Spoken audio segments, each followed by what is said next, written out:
Ya, sebelum saya mulai, Assalamualaikum warahmatullahi wabarakatuh.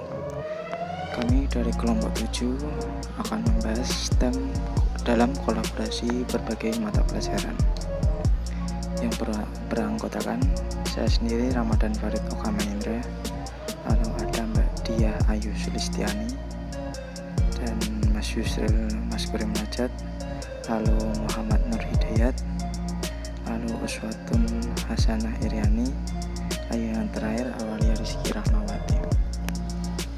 Ya, akan langsung penjabarannya ke empati. Contoh penerapan belajar untuk berempati, yaitu pertama, masalah siapa yang akan Anda pecahkan. Masalah siapa di sini itu subjeknya, yang ingin dituju itu siapa, kepada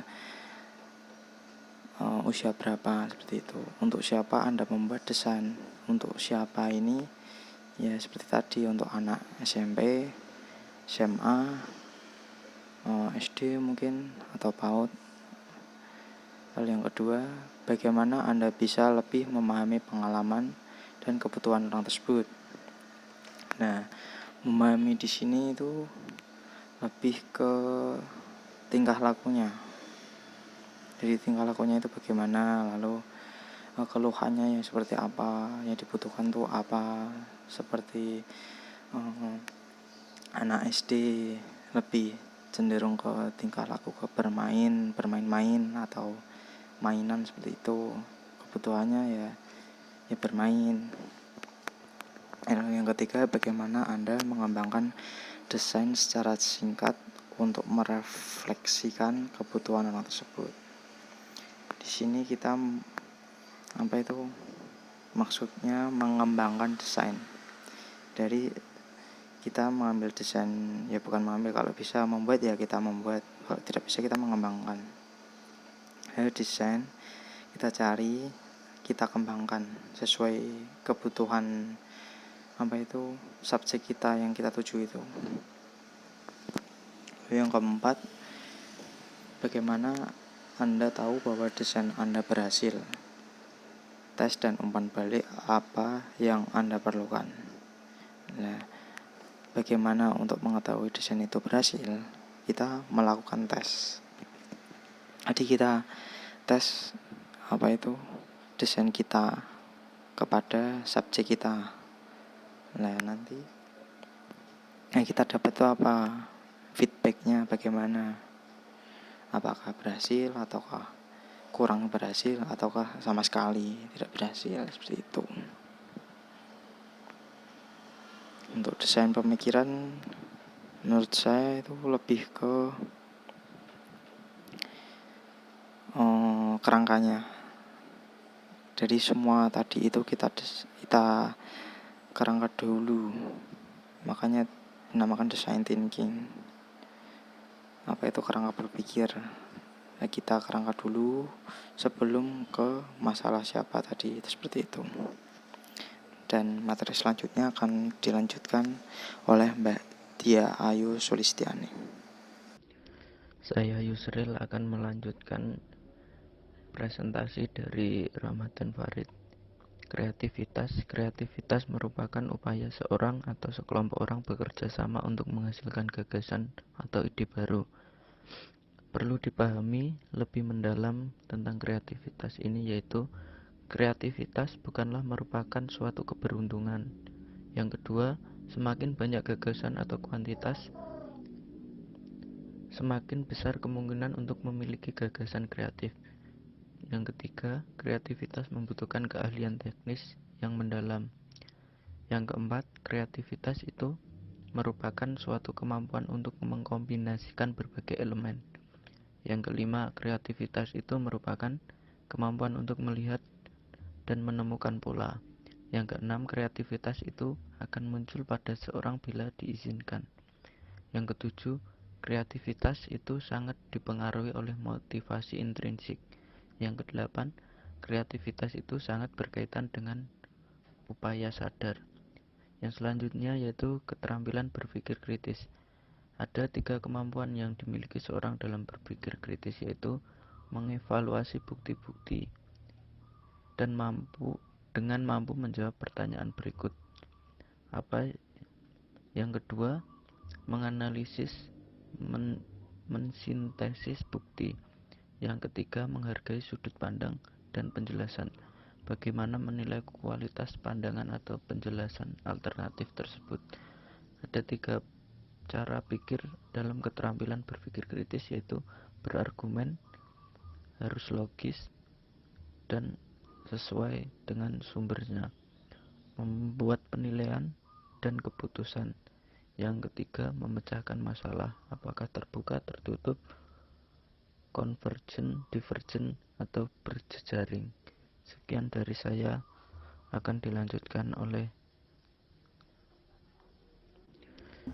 visual atau penggambaran melalui penglihatan bisa berupa gambar atau grafik, nonverbal yaitu bahasa tubuh atau mimik wajah, dan kemampuan memahami hal yang tak terucap.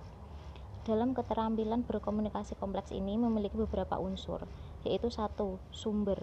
Sumber ini dapat dilihat berbagai bentuk, yaitu seperti orang, lembaga, buku, dokumen, dan lain sebagainya. Yang kedua yaitu komunikator atau penyampai itu sendiri, pembicara. Yang ketiga adalah pesan atau inti dari apa yang akan kalian sampaikan kepada orang lain. Yang empat adalah channel atau saluran atau juga media yang akan kalian gunakan untuk menyampaikan pesan tersebut. Yang kelima, komunikan atau penerima pesan atau pendengar itu sendiri. Yang keenam, efek atau hasil akhir yang akan terjadi setelah Anda menyampaikan pesan-pesan tersebut. Dan yang ketujuh adalah umpan balik saat Anda menyampaikan pesan tersebut. Selanjutnya, komunikasi berkolaborasi. Perlu dipahami bahwa berkolaborasi tidak identik dengan kerja kelompok, karena kerja kelompok dapat diselesaikan oleh 1 atau 2 anggota kelompok saja, sedangkan yang lain tidak memiliki peran apapun. Ketika berbicara tentang kolaborasi, semua anggota kelompok memiliki peran dan partisipasi yang sama pentingnya. Kolaborasi meliputi kemampuan-kemampuan berikut ini. 1. Kemampuan untuk berhubungan baik dengan orang lain. 2. Kemampuan untuk bekerja sama.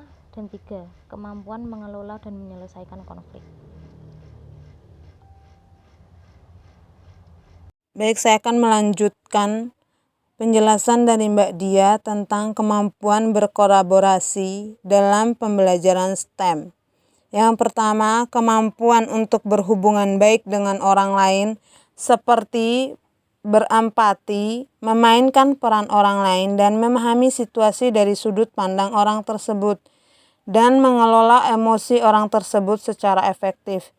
Yang kedua, kemampuan untuk bekerja sama, seperti kemampuan mengemukakan gagasan dan menyimak gagasan orang lain, kemampuan memahami dinamika suatu diskusi dan mengikuti jalannya pembicaraan, kemampuan membangun aliansi taktis dan berkesinambungan, kemampuan bernegosiasi, dan kemampuan mengambil keputusan yang mengakomodasi berbagai pendapat.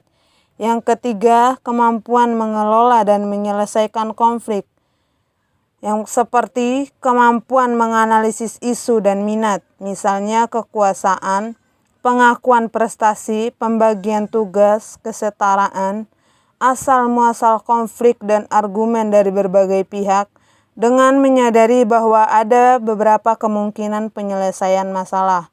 Kemampuan untuk mengidentifikasi area kesepakatan dan ketidaksepakatan, kemampuan memetakan permasalahan, dan kemampuan memprioritaskan kebutuhan dan tujuan, memutuskan hal apa yang Anda dapat tolerir, dan dalam sirkumstansi seperti apa.